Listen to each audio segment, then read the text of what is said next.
నమస్తే. నోవెల్ కాన్సెప్ట్‌కి స్వాగతం. నేను మీ అరణి పాతులపాటి. ఈరోజు మనం చెప్పుకునే కథ 'సహజీవనంలో కొత్త కోణం'. రచయిత కొయిలాడ రామ్మోహన్ రావు గారు. ఇక కథలోకి వెళ్తే, వాట్? ఏమిటి? మన లివింగ్ టుగెదర్ విషయం మీ డాడీకి చెప్పేశావా? నిర్ఘాంతపోయింది మృదుల. ఆమె చేతిలోని కాఫీ కప్ కింద పడి పెద్దగా శబ్దం చేసింది. దాన్ని బట్టే తెలుస్తుంది ఆమె ఎంతగా కలవరపడిందోనని. ఆ శబ్దానికి అక్కడి వాళ్ళందరూ అటువైపు తిరిగారు. ఆఫీస్ బాయ్ పరిగెత్తుకుంటూ వచ్చి, పర్వాలేదు మేడం, నేను క్లీన్ చేసేస్తాను అని మరో కప్పు కాఫీ అంటుండగానే అతని మాటను లెక్క చేయకుండా ప్రదీప్ చేయి పట్టుకొని లాగుతూ, పద, అలా బయటికి వెళ్ళి మాట్లాడుకుందాం అంది. అతను చెయ్యి వెనక్కి లాక్కుంటూ, ఈ కాఫీ పూర్తి చేయని అంటుంటే ఆమె కోపం తారాస్థాయికి చేరింది. అతని చేతిలోని కప్పును బలంగా లాగి కిందకు విసిరైపోయి తమాయించుకొని ఆ కప్పు బాయ్ చేతికి అందించింది. ప్రదీప్ అయోమయంగా చూస్తూ ఆమెను అనుసరించాడు. అందరూ తమ వైపే కళ్ళప్పగించి చూడడం అతనికి చాలా ఇబ్బందిగా ఉంది. మృదుల పరిస్థితి కూడా అంతే. ఇద్దరూ కారిడార్లోకి వెళ్ళాక చుట్టుపక్కల ఎవ్వరూ లేరని నిర్ధారణ చేసుకున్నాక, ఇప్పుడు చెప్పు, మన లివింగ్ టుగెదర్ విషయం నిజంగానే మీ డాడీకి చెప్పేశావా? కోపంగా అడిగింది మృదుల. డాడీ కాదు, మా నాన్నకు చెప్పాను అని నెమ్మదిగా అన్నాడు. సరే, ఏదో ఒకటి. అయినా చెప్పాల్సిన అవసరం ఎందుకొచ్చింది? ఇలాంటి విషయాలు డాడీలకు మమ్మీలకు చెప్పుకుంటారా ఎవరైనా అని గద్దించింది మృదుల. డాడీ మమ్మీ కాదు, నాన్న అమ్మ. అలా డాడీ మమ్మీ అని అంటే నాకు చిరాకు. మతిపోయినట్లు చూస్తూ ఉండిపోయింది మృదుల. ఓ మై గాడ్, వీడితో జీవితకాలం ఎలా వేగాలి? ఏదీ సీరియస్గా తీసుకోడు అనుకుంటూ అతని వైపు పిచ్చి చూపులు చూసింది. మృదుల, మా నాన్నకి చెప్పాను గాని అమ్మకు చెప్పలేదు. నాన్న నాకు బెస్ట్ ఫ్రెండ్. అందుకే అన్ని విషయాలు ఆయనకే చెప్పుకుంటాను. ఎంత బెస్ట్ ఫ్రెండ్ అయినా ఇలాంటివి చెప్పుకుంటారా అంటూ తల పట్టుకుంది.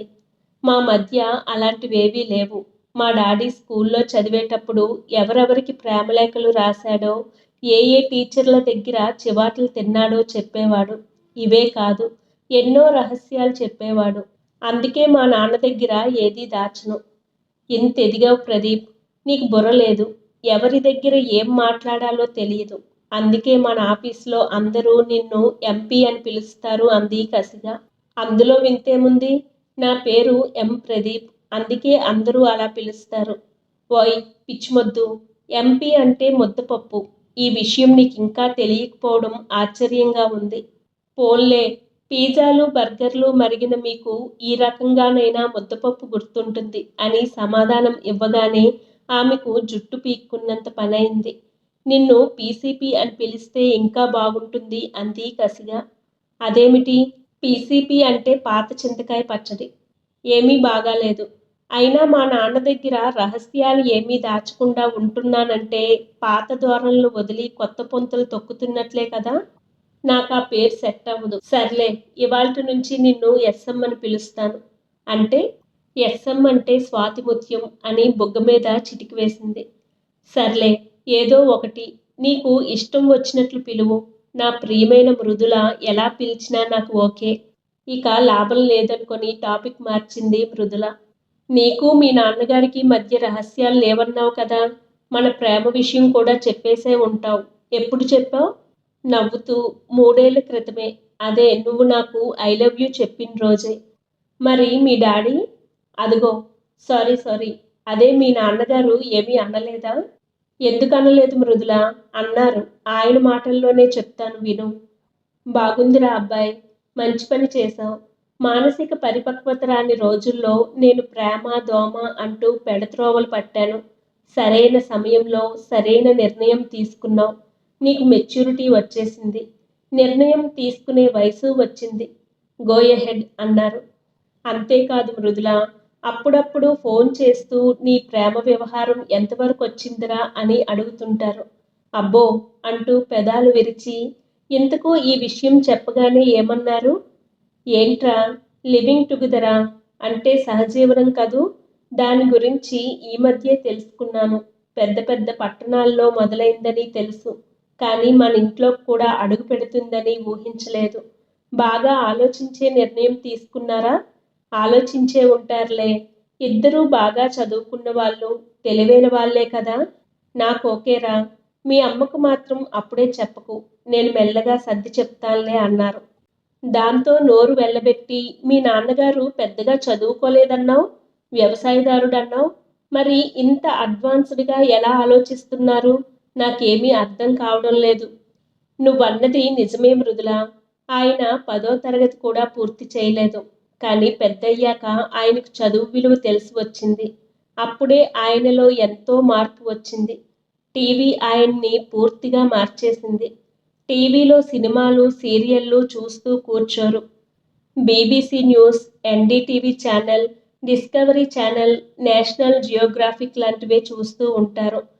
సంవత్సరాల తరబడి చూస్తూ ఉండడం వల్ల ఆయన ఇంగ్లీష్ మీద కూడా బాగా పట్టు సాధించారు. ఎలక్షన్ల సమయంలో ప్రణయ్ రాయ్ లాంటి వారి విశ్లేషణ ఆసక్తిగా వింటారు.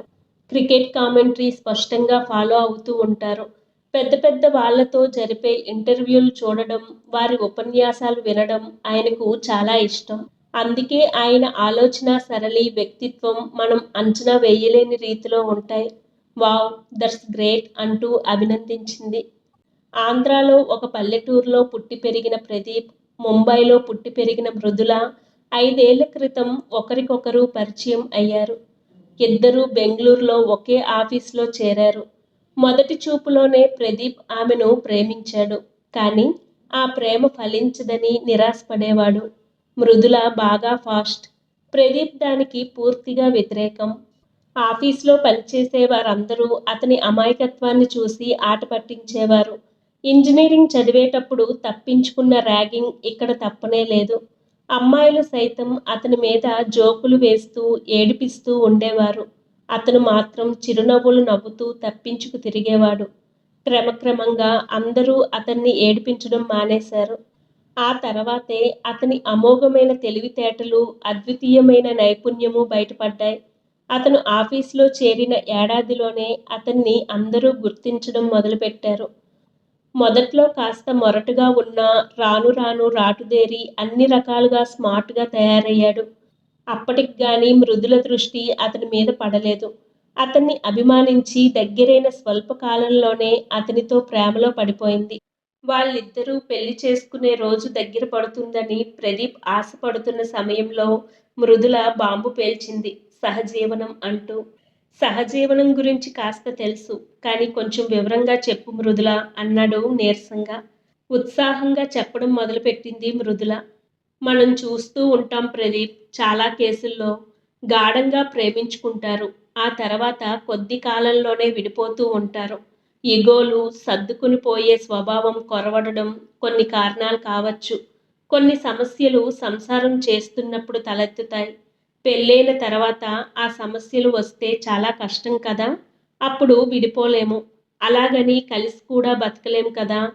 అందుకే విదేశాల్లో ఉండే ఈ పద్ధతి మన దేశంలోకి వచ్చింది. ఇప్పుడు చాలామంది ఇదే అనుసరిస్తున్నారు. కొన్నాళ్ల పాటు కలిసి ఉండి, ఆ తర్వాతనే పెళ్లి చేసుకోవాలా లేదా అన్న నిర్ణయాన్ని తీసుకుంటున్నారు. నాకు ఈ పద్ధతే ఉత్తమమైనది అనిపిస్తుంది అంది మృదుల. ఇది మనకి అవసరమా మృదుల? మనిద్దరికీ మంచి అండర్‌స్టాండింగ్ ఉంది కదా! నువ్వు సర్దుకోకపోయినా నేను సర్దుకుపోతాను. అప్పుడు సమస్యలే ఉండవు. కాస్త ఆలోచించు. ఈ ఆలోచన వదిలేయ్ అంటూ నచ్చచెప్పడానికి ప్రయత్నించాడు. ఆమె దిగి రాలేదు. నువ్వు అనుకున్నంత సులువేమీ కాదు సంసారం సజావుగా సాగడం. ఎన్నో అనుకోని సమస్యలు, అవాంతరాలు రావచ్చు. ఉదాహరణకి బెడ్‌రూమ్‌లో కూడా అంటూ ఆపేసింది. అంటే పెళ్లి కాకుండానే పూర్తి సంసారం, సెక్స్ కూడా అంటూ ఆశ్చర్యపోయాడు ప్రదీప్. అంతే మరి. ఏమో మృదులా, నాకు అంతా అయోమయంగా ఉంది అంటున్న ప్రదీప్‌ని దగ్గరికి తీసుకొని పదే పదే బోధపరిచి అతని బుర్ర తినేసి మొత్తానికి ఒప్పించింది. 10 రోజుల తర్వాత గుడ్ న్యూస్ ప్రదీప్. ఒక బ్రహ్మాండమైన గేటెడ్ కమ్యూనిటీలో సింగిల్ బెడ్‌రూమ్ అపార్ట్మెంట్ దొరికింది. మనం చాలా లక్కీ తెలుసా? అదెంత బాగుందో చెప్పలేను అంది మృదుల అతి ఉత్సాహంగా. ఆ వార్త వినగానే ప్రదీప్ ముఖం వెలిగిపోలేదు. సింగిల్ బెడ్రూమ్ ఫ్లాట్ ఎలా సరిపోతుంది అన్నాడు ముక్తసరిగా. ఎందుకు సరిపోదు? పిచ్చిమొద్దు. సింగిల్ బెడ్రూమ్ ఫ్లాట్ అంటే ఒక రూమే కాదు, హాలు, కిచెను అన్నీ ఉంటాయి కదా! ఆ విషయం నాకు తెలుసు. కానీ మా అమ్మా నాన్నలకు ఒక బెడ్రూమ్ కావాలి కదా! అందుకే 2 బెడ్రూమ్ ఫ్లాట్ చూడు అంటున్నాను. అమ్మా నాన్న ఏమిటి? వాళ్ళెందుకుంటారు మనతో? ఎందుకు ఉండరు? నేను నీకు ముందే చెప్పాను కదా! పెళ్ళైతే మా అమ్మా నాన్నలను మన దగ్గరే ఉంచుకుందామని. నువ్వు దానికి మనస్ఫూర్తిగా ఒప్పుకున్నావు కదా! కానీ ఇది పెళ్ళైన తర్వాత కదా అంది విస్తుపోతూ. మన భవిష్యత్తు కోసం ఇంత ఆలోచించిన దానివి దీని గురించి నీకెలా తట్టలేదు? ఆశ్చర్యంగా ఉందే నాకు. సంసారం అంటే భార్యాభర్తలేనా? పొంతన అంటే నువ్వు చెప్పిన కంపాటిబిలిటీ మా అమ్మా నాన్నలతోనూ, మీ అమ్మా నాన్నలతోనూ కూడా ఉండాలి కదా! అది ఉందా లేదా అన్న విషయం లేక మనిద్దరి విషయంలోనే చూసుకుంటే సరిపోతుందా? మీ అమ్మా నాన్నల సంగతి అలా ఉంచు. మా వాళ్ళ విషయంలో మాత్రం మనం ఆలోచించాలి. ఎందుకంటే మనతో ఉండబోయేది వాళ్ళే. వాళ్ళతో నీకు సమస్యలు రావచ్చు. లేదా నీతోనే వాళ్ళకి సమస్యలు రావచ్చు. నువ్వే చెప్పావుగా, అనుకోని ఊహించని సమస్యలొస్తాయని. అయినా పెళ్ళంటే కేవలం భార్యాభర్తల మధ్య సంబంధమే అని ఎందుకు ఆలోచిస్తారందరూ? పెళ్ళంటే 2 కుటుంబాల కలయిక అని ఎందుకు తట్టదు? అనేసరికి నోట్లో వెలక్కాయ పడినట్లయింది మృదులకు. అతనికేం సమాధానం చెప్పాలో అర్థం కాక మట్టిబొమ్మలా నిల్చుండిపోయింది. అతను తనలో తానే నవ్వుకున్నాడు. నాన్న చెప్పిన ప్లాన్ బాగానే పనిచేసినట్లుంది అనుకున్నాడు. తన భావాలేవీ వ్యక్తం చేయకుండా, సరే, దీని గురించి బాగా ఆలోచించి చెప్పు అంటూ అక్కడి నుంచి వెళ్ళిపోయాడు. ఆమె దీర్ఘాలోచనల్లో పడింది. అత్తామామల సమక్షంలో పెళ్లి కాకుండానే సంసారం చేయడం ఎంత ఇబ్బందికరమో అన్న విషయాన్ని గ్రహించింది. చచ! ఇదెలా వీలవుతుంది? పెళ్లి కాకుండానే వాళ్ళెదురుగా పడగ్గదిలో దూరి రొమాన్స్ ఎలా చేస్తాను? తలుచుకుంటేనే కంపరంగా ఉంది అని తలపోస్తున్న మృదులలో సగటు భారత స్త్రీ మేలుకొంది. పాశ్చాత్య పోకడల్లో కొట్టుకొని పోతున్న ఆమెలో ఏ మూలనో సనాతన భావాలు పొంగుకొస్తున్నాయి. ప్రదీప్ చెప్పిన కోణంలో ఆలోచించడం మొదలుపెట్టింది. అతను చెప్పిన విషయాలన్నీ పరిగణించదగినవే అని ఆమెకు అనిపించింది. మానవీయ సంబంధాల విషయంలో సహజీవనం అనే పద్ధతిని ప్రవేశపెట్టిన విదేశీయులకు, భారతీయులకు చాలా తేడా ఉందని ఆమెకు బాగా తెలిసొచ్చింది. అదే ఉత్తమమైన పద్ధతి అనుకోవడంలో ఔచిత్యం లేదని ఆమె తలపోసింది. బాగా తర్జన భర్జనలు పడ్డాక గంట తర్వాత గాని ఒక నిర్ణయానికి రాలేకపోయింది. ఆ తర్వాత ప్రదీప్ దగ్గరికి వచ్చి, ఈ విషయం ఇంత కాంప్లికేటెడ్‌గా ఉంటుందని నువ్వు చెప్పే వరకు నేను ఊహించలేదు. మనం పెళ్లి చేసుకుందాం అని నెమ్మదిగా అంది. నెత్తిమీద పూలజల్లు కురిసినట్లయింది ప్రదీప్‌కు. ఈ శుభవార్త వెంటనే నాన్నకు చెప్పాలి అనుకుంటూ మృదులను దగ్గరకు తీసుకొని ఆప్యాయంగా ఆమె నుదుటి మీద ముద్దు పెట్టుకున్నాడు. ఇదండీ కథ. కొత్తొక వింత అని అంటారు కదా పెద్దలు. కానీ దాని ఆచరణలోకి వచ్చేసరికి ఎన్ని ఇబ్బందులు ఉంటాయో ముందుగా గ్రహించరు. నేటి కాలంలో ఇలాంటి వింతలు రోత పుట్టిస్తున్నాయి. సరే, విన్నారు కదండీ కథ. మరిన్ని మంచి కథలతో మీ ముందుకు వస్తాను. మీకు నచ్చినట్లయితే లైక్ చేయండి, షేర్ చేయండి, సబ్స్క్రైబ్ చేయండి. Thank you.